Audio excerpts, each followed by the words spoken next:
Hello everyone, welcome to economics preparation.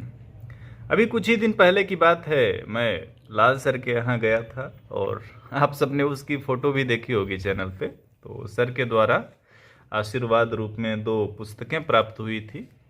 तो एक book के बारे में मैंने आप सभी से थोड़ी सी चर्चा किया था कि ये मैथमेटिकल इकोनॉमिक्स की बुक है और इसमें जो जो टॉपिक वगैरह हैं वो मैंने आपको दिखाया था। थोड़ी सी जानकारी अगर आपने वो वीडियो देखा होगा तो आपको ज़रूर होगी। एक बुक रखी हुई थी और आज रात में मुझे लगा कि चलो इस बुक को देखते हैं, पढ़ते हैं क्या है इस बुक में। तो बुक को ओपन किया मैंने और देखने लगा कि क्या क्या टॉपिक इसमें लिखे गए हैं। काफ़ी सारे टॉपिक हैं जो आप इकोनॉमिक डेवलपमेंट में जितनी चीज़ें पढ़ते हैं वो सारी चीज़ें आपको यहाँ पे मिल जाती हैं। जैसे शुरुआत ही यहाँ से होती है कि आर्थिक विकास क्या है, आर्थिक समृद्धि क्या है, इन दोनों में आप अंतर कैसे स्पष्ट कर पाएंगे। बहुत अच्छे तरीके से सर ने लिखा हुआ है चीज़ों को, ठीक है ना। कौन कौन से कारक होते हैं जो कि इसमें बैरियर्स क्रिएट करते हैं, अवरोध उत्पन्न करते हैं आर्थिक विकास में, जिसे आप आर्थिक विकास की बाधाओं के अंतर्गत जानते और समझते हैं। तो मैं पढ़ने लगा इस बुक को और आप यकीन नहीं करेंगे, सर ने इतनी आसान भाषा में चीज़ों को लिखा हुआ है कि बुक पढ़ते पढ़ते कब रात के 3:30 बज गए मुझे पता ही नहीं चला, ठीक है। और मैं पढ़ता गया चीज़ों को, इतना बेहतर तरीके से सर ने चीज़ों को लिखा हुआ है। उसके बाद मुझे लगा चलो इसमें और देखते हैं क्या है। तो देखो ये बुक जो है ना पूरे 3 भागों में डिवाइड है, 3 खंडों में बटी हुई है। पहले में आप देखेंगे तो इसमें पूरा आपका जो इकोनॉमिक डेवलपमेंट वाला सेक्शन है, जैसे आर्थिक विकास क्या है यहाँ से लेकर के आपको हैरो डोमर का मॉडल मिल जाएगा। इसके अलावा आपको जैसे सोलो का मॉडल मिल जाएगा, महालनोबिस का, फाइरेनिस का, जॉर्गेंसन का, वो सारी चीज़ मिल जाएंगी। फिर सेकेंड पार्ट में आएंगे तो फिस्कल पॉलिसी क्या है, मॉनेटरी पॉलिसी क्या है, डेफिसिट फाइनेंसिंग क्या है। और सर ने ये टॉपिक तो बहुत ही बेहतर तरीके से लिखा है क्योंकि सर की पीएचडी भी इसी टॉपिक के इर्द गिर्द है। तो एक बेहतरीन चीज़ें, बेहतरीन कंटेंट आपको इस बुक में मिला। और मैं खुद ये बुक पढ़ने लगा तो मुझे लगा वास्तव में जितनी आसान भाषा में चीज़ें लिखी हुई हैं वो आमतौर पे मिलती नहीं हैं।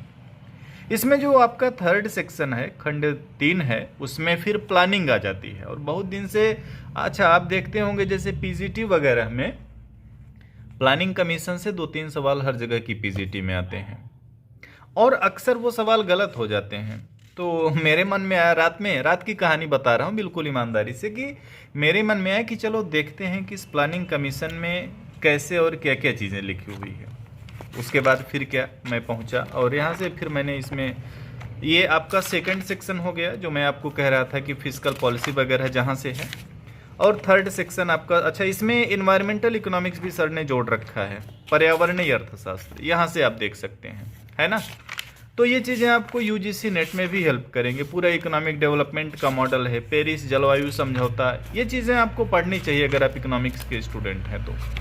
देखो किताबों के पढ़ने का मतलब सिर्फ ये नहीं होता है कि उससे आपको एग्ज़ाम में सवाल मिल जाए, आप एग्ज़ाम पास कर पाएँ। मेरा मानना ऐसा नहीं, मेरा मानना ये है कि किताबें आपको इसलिए भी पढ़नी चाहिए कि आपको नॉलेज हो। आप अगर किसी को कुछ बता रहे हैं तो आप बेटर तरीके से एक्सप्लेन कर पाएँ, बेटर तरीके से बता पाएँ। तो ये तभी पॉसिबल है जब आप ढेर सारी किताबें पढ़े होते हैं। तो मैं प्लानिंग कमीशन वाले चैप्टर पे चलता हूँ और देखिए यहाँ से मैंने रात में ही पढ़ना शुरू किया, ठीक है ना। और अगर आप मेरे टेलीग्राम चैनल से जुड़े होंगे तो आपने शायद देखा होगा कि रात में 2:30-3 बजे मैंने उस ग्रुप में एक क्वेश्चन डाला हुआ था, मैं पढ़ रहा था। हम लोग आमतौर पे पढ़ते हैं ना कि पहली पंचवर्षीय योजना में कृषि क्षेत्र पे फोकस किया गया, कृषि पे बल दिया गया। तो ये तो ठीक है, कितना जो टोटल एक्सपेंडिचर हुआ फर्स्ट 5 ईयर प्लान में, तो एग्रीकल्चर के लिए कितना प्रतिशत व्यय किया गया, यही क्वेश्चन।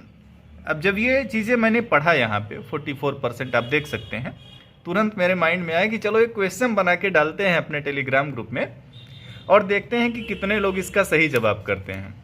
मैंने डाला और अब तक लगभग 200 लोगों ने उस पर आंसर दिया है और 200 लोगों में 15 या 16 लोगों ने सही जवाब दिया है। अब आप समझ सकते हैं कि सर ने जो चीज़ें यहाँ पे लिखी हुई हैं हर जगह आपको नहीं मिलेंगी। मैं ये नहीं कह रहा कि और कहीं नहीं मिलेंगी, मिल सकती हैं, लेकिन आम तौर पे हर जगह नहीं मिलेंगी। फिर ये बुक मैंने पढ़ा, अभी पूरी तो नहीं पढ़ पाया हूँ क्योंकि इतनी मोटी बुक है तो भाई अब एक दिन में पढ़ने वाली बात तो है नहीं, टाइम लगेगा पढ़ने में। लेकिन जितनी चीज़ें मैंने इस बुक में पढ़ी मुझे लगा कि वास्तव में एक इकोनॉमिक्स के स्टूडेंट को ये चीज़ें पढ़नी चाहिए। इसलिए नहीं कि एग्ज़ाम में सवाल आए या न आए, इसलिए पढ़नी चाहिए कि आप इसको पढ़ेंगे ना तो आपको नॉलेज मिलेगा, वो चीज़ें मिलेंगी जो आपको हर जगह नहीं मिलेंगी।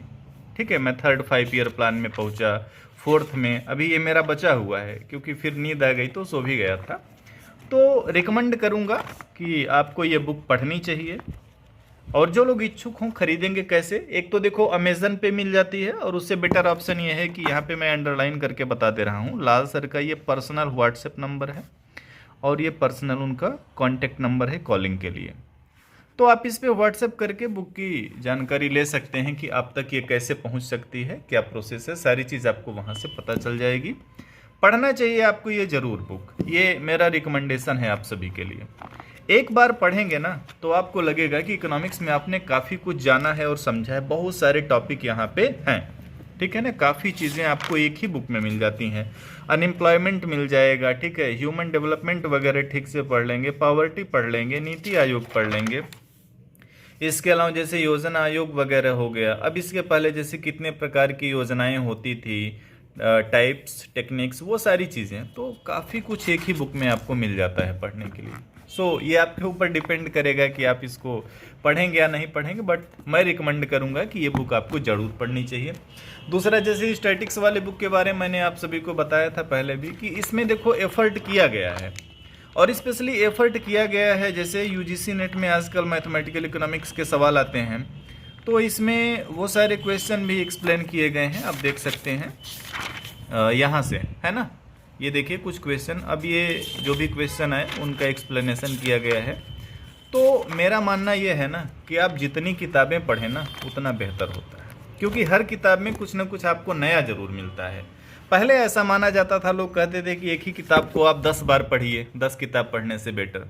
बट आज का टाइम ये नहीं कहता है, आज का टाइम ये कहता है कि आप जितनी किताबें पढ़ेंगे ना, अलग अलग वहाँ से आपको कुछ ना कुछ सीखने को ज़रूर मिलेगा।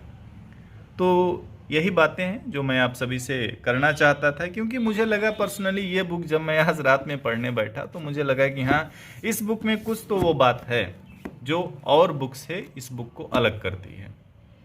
ऐसे ही लाल सर की जो इंडियन इकोनॉमी की बुक है वो भी अपने आप में बेजोड़ है। इसके अलावा जैसे कुछ ही महीने पहले सर की मैक्रो इकोनॉमिक्स की बुक आई थी, इसको भी मैंने काफ़ी हद तक पढ़ डाला है, और मैं पढ़ता हूँ तो देखिएगा बुक की किस तरीके से मैं पढ़ता हूँ, बिल्कुल रफली, क्योंकि इससे हमको नॉलेज लेके निकलना है ना। ऐसा नहीं कि हम इसको सच के संवार के बचा के रखें। तो ढंग से पढ़ने के लिए आप अंडरलाइन करेंगे, हाईलाइट करेंगे। ये भी बुक अपने आप में मुझे बहुत बेजोड़ लगी थी। इसी प्रकार से सर की माइक्रो इकोनॉमिक्स की बुक, तो हिंदी मीडियम के लिए जो काम सर के द्वारा किया गया ना, इजी लैंग्वेज में, आप यूपी में पीजीटी देना चाहते हो, किसी अन्य राज्य में पीजीटी देना चाहते हो, असिस्टेंट प्रोफेसर देना चाहते हो, बहुत ही ज़्यादा हेल्प मिलेगी आपको इन बुक से। सो थैंक यू एवरीवन, मिलेंगे नेक्स्ट सेशन में आपके लिए ऐसे ही यूजफुल जानकारी के साथ। बने रहिए इकोनॉमिक्स प्रिपरेशन के साथ। और अगर आपने अभी तक इकोनॉमिक्स प्रिपरेशन का मोबाइल एप्लीकेशन नहीं डाउनलोड किया है, गूगल प्ले स्टोर पर सर्च करें इकोनॉमिक्स प्रिपरेशन, मोबाइल ऐप को डाउनलोड करें और अपनी पढ़ाई को कंटिन्यू करें। Thank you.